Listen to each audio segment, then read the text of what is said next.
त्यानंतर होईलच प्रेम मालिकेच्या आजच्या भागामध्ये आपल्याला असं पाहायला मिळालं, की ठरल्याप्रमाणे जुईला त्या लोकांनी किडनॅप केलेलं असतं.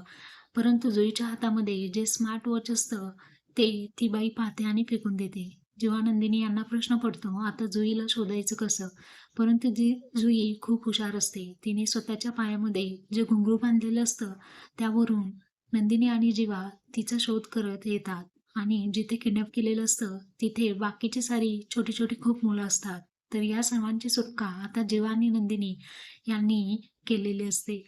नंदिनी आपल्याला असं पाहायला मिळालं, की नंदिनीने त्या बाईच्या कानाखाली मारलेले असते, तर जीवा गुंडांसोबत लढतो. अशा पद्धतीने जीवा आणि नंदिनी या दोघांनीही स्वतःच्या जीवाची पर्वा न करता या लहान मुलांचे प्राण वाचवलेले असतात आणि पोलिसांना बोलवून त्या सर्व गुंडांना जीवा आणि नंदिनी यांनी पकडून दिलेलं असतं. तर जीवा त्या लहान मुलांना वडापावची ट्रीट देत असतो आणि ते घुंगरू पुन्हा त्या जुईच्या पायामध्ये बांधतो.